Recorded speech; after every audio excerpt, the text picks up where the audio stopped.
So how good is Todd Bowles? Well, this video is actually very fascinating, and I think I found some very unique stuff that I have not done yet when I did some of these other videos. I have done some offensive coaches, and basically what I'm going to do in this video, just so you know, is I'm going to look at the expected value of a specific offense. How you look at the talent, and then you look at where they ranked using PFF grades that season, and then look at where they should have ranked in terms of points per drive. So then you can kind of compare the difference and figure out who deserves credit to that.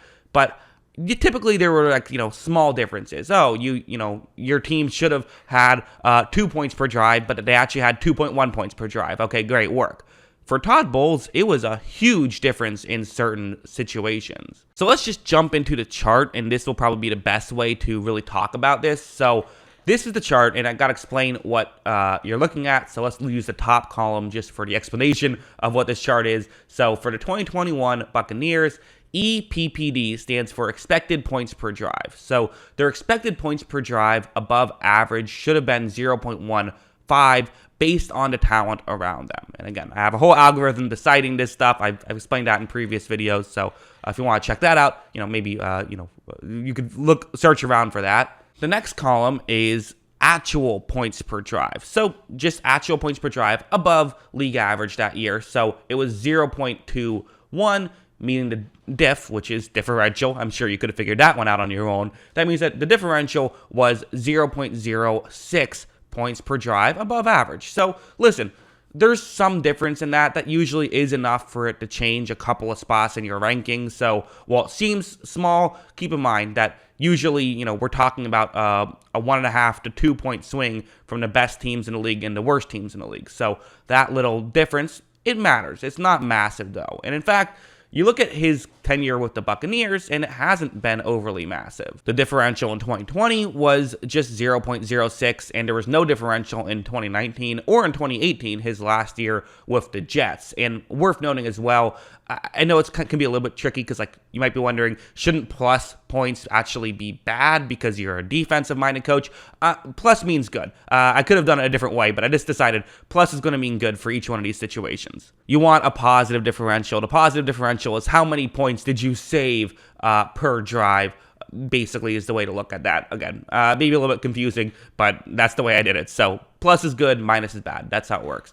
Going over to the other years he was with the Jets, he had some massive jumps here. The 2017 Jets were expected to be a horrible defense, but they were actually around mediocre. And same thing with 2016. So it's funny because you look at these 2 years, and I'm sure Jets fans said, our defense is below average. Our coach isn't doing what he's supposed to be doing. But the defense was supposed to be well below average. So he's actually doing a great job. Just you can only do so much with the talent around you.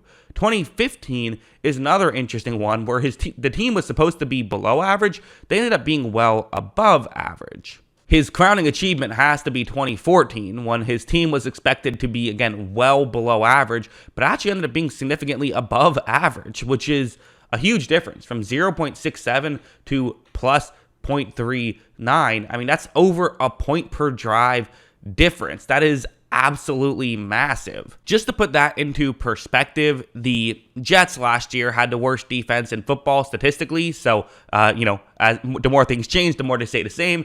But they had the worst defense in football statistically. If they had the jump that Todd Bowles gave the Cardinals in 2014, they would jump up to the 4th best defense in football. That's how massive a 1.6 jump is. And then in 2013, he still saw his team have a significant jump. I decided to do the math and figure out what on average is the WAR, how many wins above replacement would this be if you attributed all of these, all this differential strictly to Todd Bowles. And this means Todd Bowles on average has a 1.94 win season, and nearly 2 wins above replacement level. That's absurd. That's, half of the value of a star quarterback right there from a coordinator alone. If you do attribute all of that to Bowles, that would be insane. So does this mean teams should start throwing $20 million at good defensive coordinators? Well, maybe you should be really paying attention to that stuff, certainly, but I don't quite know if I'm willing to sit here just yet and say, yes, Todd Bowles is the reason for all of this, it feels like there's more at play. And because one thing that I have to mention is that I'm looking at the difference between what actually happened and what was expected to happen, and they massively overperformed. But that does not necessarily mean that Todd Bowles himself was the reason that they massively overperformed. It's a good theory, and he probably had something to do with it, but like, luck was probably a factor in some of this stuff. Like, I mean, having an over a 1 point differential, 1 point per drive differential is such a massive difference that, like, there has to be several different things at play. Luck has to be at play, or just maybe who you played could be a big factor there as well. Maybe your offense did a good job of keeping your defense off the field so they didn't get tired. Stuff like that, it's just going to come into play. It is. That's not to take away from Todd Bowles. It's just to put it in the right context. To me, though, I still think this is incredibly impressive, and I'm very fascinated now. Probably what I'm going to do is find some other great defensive coordinators and see if I can do this with them.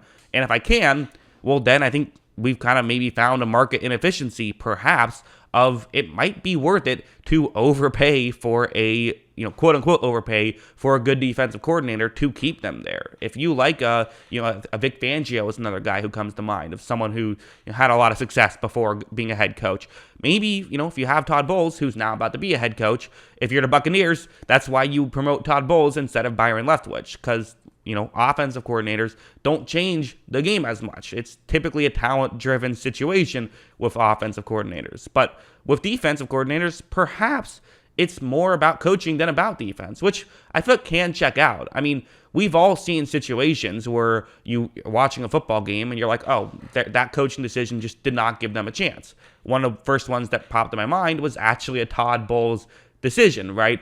In that Kansas City game where Todd Bowles, with the Buccaneers, when they won the Super Bowl just 2 years ago, in the regular season game, when they put Tyreek Hill one-on-one on Carlton Davis, and Carlton Davis completely lit him up, and that cost them the football game.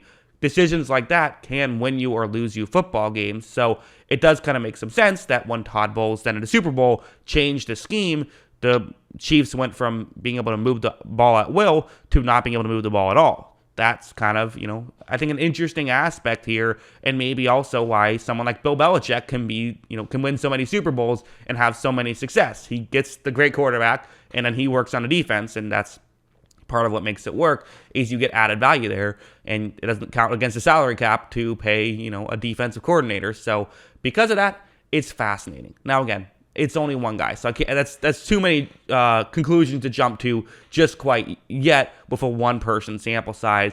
But what it does tell me is that I think I'm willing to say Todd Bowles probably helps his team out a lot. I think it's probably fair to say that when he's literally never had a season where his team's performed below expectations. They've always at least performed directly at expectations or above expectations. And, in a 4 straight year stretch, he performed over a half point per drive above expectations. And then he had 1 year where he met expectations and the Jets fired him because, that's how that works. But, I think that's very fascinating stuff with Todd Bowles. What do you think? Let me know in the comments below. What are your thoughts on all of this? Always love hearing from you. And of course, as always, thanks for watching.